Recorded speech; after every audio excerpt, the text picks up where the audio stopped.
Olá, ouvinte. Eu sou o professor Afonso. Trago para você a teologia que atribui toda a autoridade divina a Jesus Cristo. Essa teologia é muito importante, que ela se baseia em revelações divinas. Eu recebi revelação divina para desvendar os livros de Apocalipse, as cartas do apóstolo Paulo e o livro de Daniel. Como resultado do desvendamento do livro de Apocalipse, eu concluí que mais da metade do livro de Apocalipse sai da Bíblia. Toda aquela parte que vai de 8:2 até 19:3 vai para o lixo. Além de mais um capítulo inteiro e outras pequenas partes, conforme está aí na capa desse vídeo. Em relação ao livro de Daniel, a informação que eu considero muito importante é que pelos números dele estamos a 700 anos do fim. E as cartas de Paulo são um empecilho para que os seres humanos jamais cheguem ao cristianismo de Jesus Cristo. Eu peço a você que deixe um like nesse vídeo para que ele possa ser impulsionado pelo YouTube.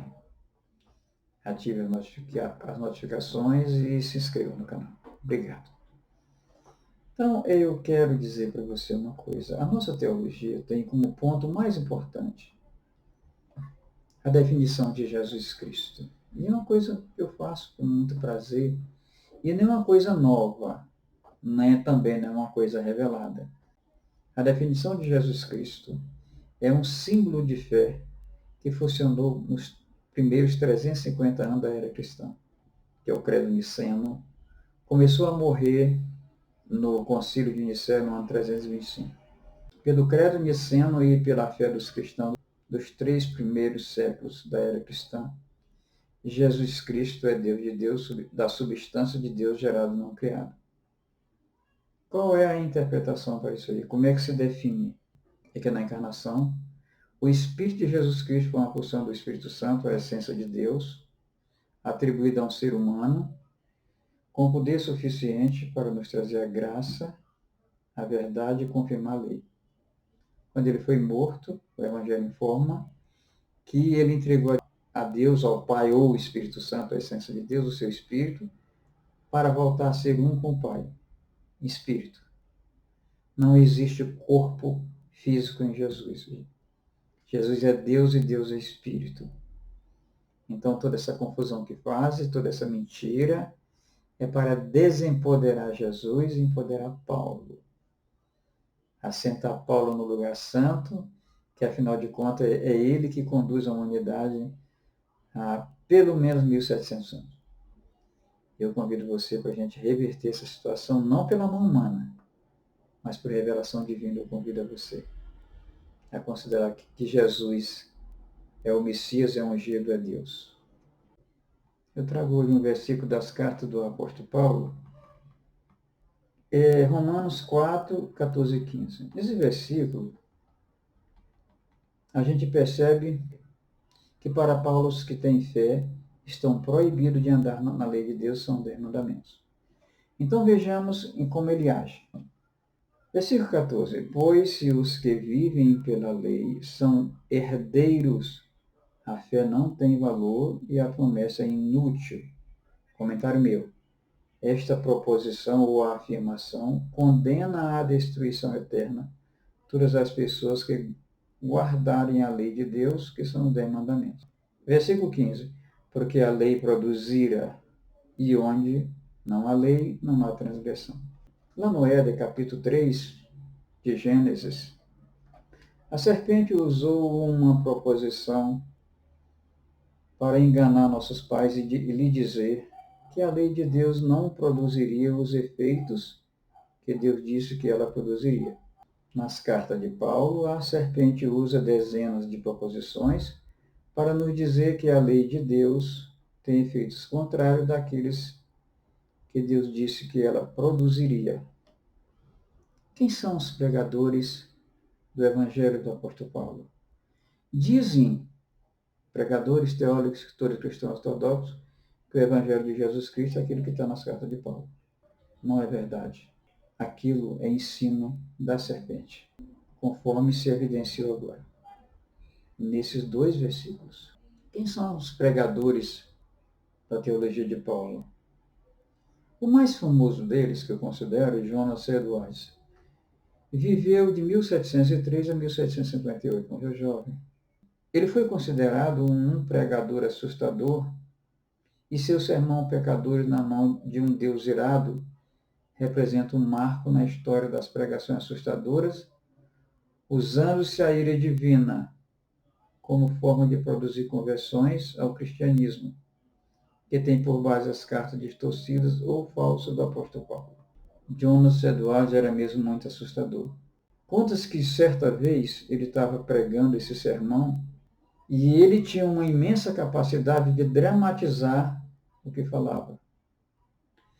E com essa dramatização ele assustou tantas pessoas que as pessoas davam berros e gritos e lamentos a uma distância de 400 metros.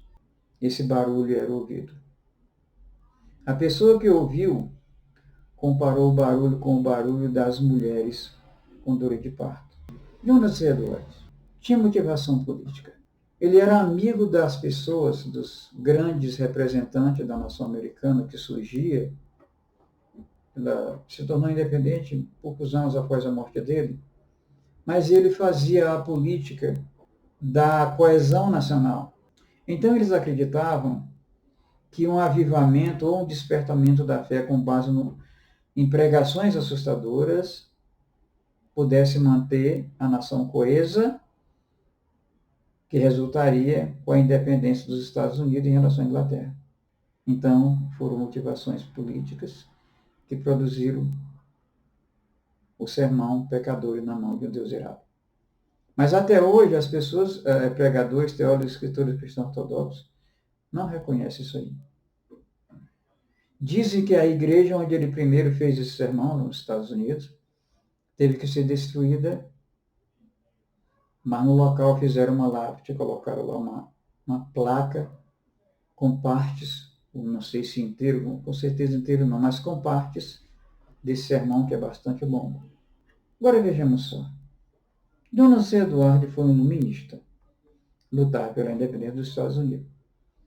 Ele deixou 1.300 notas escritas em cadernos sobre a sua fé. Os cadernos estavam dentro de caixas no seu gabinete na universidade onde trabalhava, onde trabalhou a vida toda. Esses cadernos somente foram descobertos 300 anos após a sua morte. Na nota ele diz crer nos mitos redentivos praticados pelos pagãos. O que é mito redentivo? São sacrifícios de animais em cultos pagãos.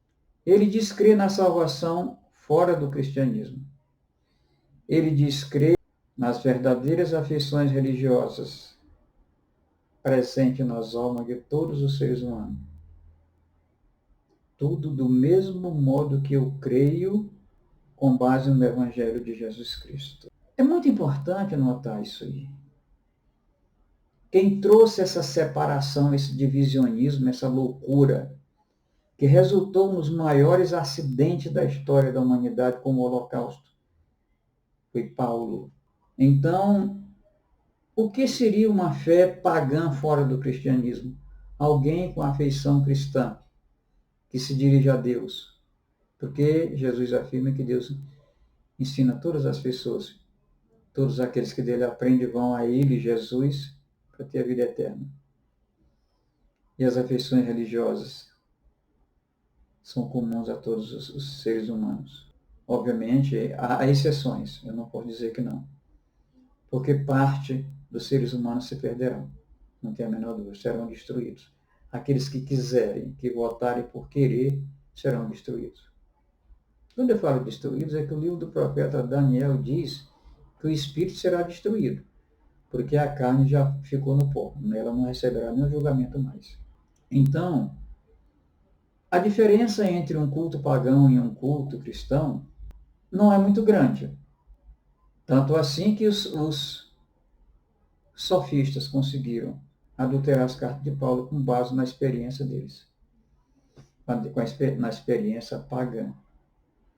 Então, é preciso que a gente abra o cristianismo para esse tipo de entendimento. Não pode surgir um novo cristianismo baseado em Jesus Cristo, trazendo a mesma intolerância, a mesma loucura, a mesma desonestidade plantada pelos sofistas do cristianismo de Paulo. E o que é então o cristianismo de Paulo? Eu vou dar para você o resumo da teologia paulina utilizada por Jonas Edwards, embora essa utilização fosse totalmente fictícia. Ele fazia isso com fins políticos. E a gente sabe que a igreja paulina se envolve muito facilmente com a política. Então, Paulo afirma, quer dizer, o resumo da teologia de Paulo contida nas suas cartas é que a lei de Deus é a fonte e a força do pecado, que a lei de Deus é um tutor depravado, que a lei de Deus é o fundamento que conduz à morte, e que a justificação é da carne em vida, mediante fé somente, não do Espírito, após a morte mediante fé e obras. Tiago, Jesus e a Bíblia toda ensinam assim. A teologia paulina também afirma que, uma vez livres da lei de Deus, que são 10 mandamentos, e justificados, nos tornamos completamente justos, santos e retos. E que a graça, assim alcançada, é responsável pela salvação. Eu não tenho dúvida de que existe uma maneira correta das pessoas se colocar diante de Deus, e é isso que Jesus afirma, que Deus busca adoradores que o adorem em espírito e em verdade. Em qual religião? Eu convido você para a experiência mitológica muito antiga, primeiramente contada na Bíblia, no livro de Gênesis, capítulo 28, versículo de 11 a 22. Para que nós possamos nos apropriar da presença de Deus, dos benefícios de estarmos com Ele, de compreender seus propósitos, nos habilitarmos a andar na sua lei, precisamos adotar a prática religiosa de falar somente a verdade a todas as pessoas, em todos os contextos, e levar toda a nossa vida, nosso sonho, nossa gratidão a Deus em oração, e que devemos exercer a compaixão para com o próximo, tanto quanto a nossa mão alcança.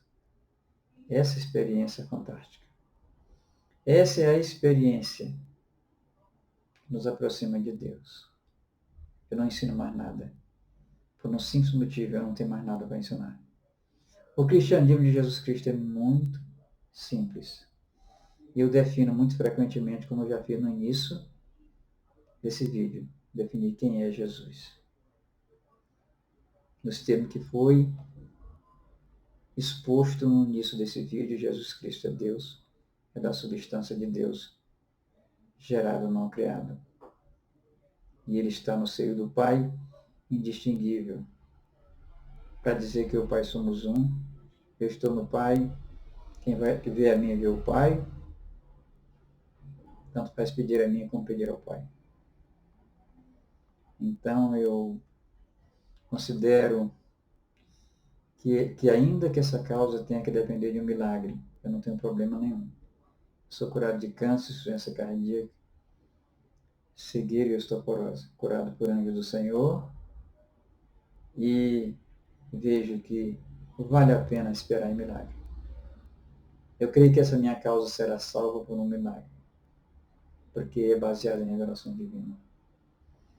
Então convido você a receber Jesus Cristo como Deus, nos termos do que eu defino o que é Jesus. Deixa meu e-mail na descrição do vídeo, para que você me ajude, para que possamos reconstruir um cristianismo verdadeiro, ético e socialmente responsável. Eu agradeço por ter chegado até aqui nesse vídeo. Que Deus o abençoe.